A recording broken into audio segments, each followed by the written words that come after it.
My another blog. तो आज मैं जा रही हूँ कॉलेज, लेकिन कॉलेज से मैं आज घर नहीं आऊँगी क्योंकि मैं जा रही हूँ आज अपने नानी के घर। तो आज मैं आपको बताऊँगी अपना नानी का घर। तो मैं सुबह सुबह निकल गई थी कॉलेज के लिए और आज का मौसम भी कुछ ऐसे ही ठंडा जैसा था। ज़्यादा धूप भी नहीं थी और कुछ भी नहीं था, बदल बदल सा छाया हुआ था।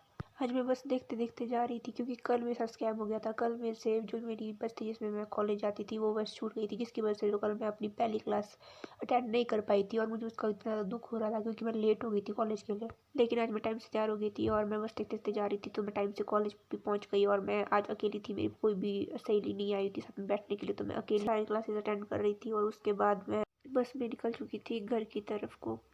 अभी मैं कॉलेज से नीचे की बस पकड़ रही थी और उसके बाद मैंने अगली बस स्टैंड से ली। उसमें भी मुझे सीट मिल गई थी, विंडो सीट। तो अब तो मुझे यही इंतज़ार था कि मैं कब नानी के घर पहुंचूंगी, ये कब मेरी एक दो बहन है वो भी आने वाली है, मेरी मासी की लड़की, मेरे साथ जाने के लिए। तो फिर मैं, मेरी मासी की लड़की और एक उसकी बहन भी, हम तीन थी और हम तीनों साथ में जा रही थी। ये है मेरी नानी के घर को जाने का रास्ता।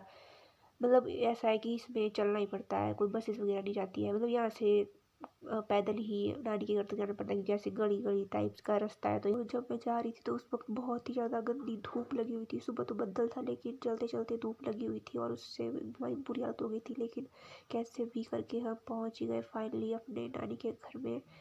तो ये है मेरे नानी का घर जो मैंने ऊपर वीडियो में दिखाया हुआ है। उसके बाद हमने भोज वगैरह लिया वो तो दुकान में, तो हमने सोचा कि पहले सबसे पहले उससे ही खा लेते हैं। तो नानी के घर आते ही हमने कपड़े वगैरह बदले और उसके बाद सीधे भोज खाने के लिए बैठ गए। उसके बाद नानी ने हमें कुछ काम बता दी क्योंकि ऐसा तो हो ही नहीं सकता कि हम नानी के घर में आए और हमें कुछ काम करने के लिए ना कहा जाए। जितने काम मैं घर में भी नहीं करती हूँ जितने कि मुझे यहाँ पर करने पड़ते हैं।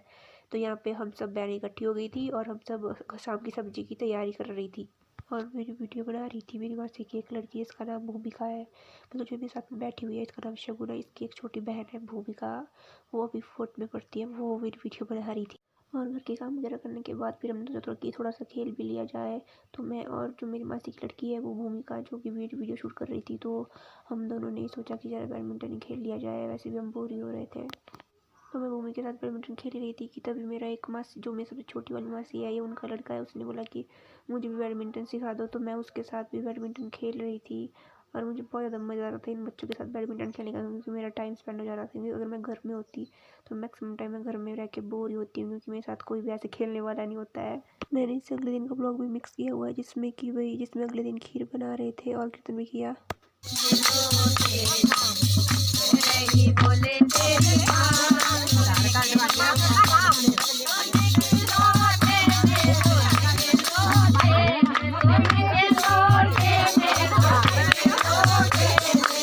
और फिर 4 से 5 घंटे लगातार कीर्तन करने के बाद हमें लग गई थी भूख। तो आज बना था मेरा फेवरेट चने और पूरियाँ, उसके साथ थी खीर। भी सावन का महीना चल रहा है तो आजकल खीर दी जाती है, तो जो कि बहुत ही ज़्यादा टेस्टी बनी हुई थी, तो हमने वो इंजॉय किया। और उसके बाद रात को हम सो गए और ये मेरे एक मासी का लड़का है, उसका कमरा है, हम वहाँ पर सोए हुए थे। और उसने अपने कमरे में इतनी मस्त लाइटिंग लगाई हुई है गाइस, जिसे देखकर मेरा मन कर रहा है कि मैं भी अपने कमरे में इस तरह की लाइटिंग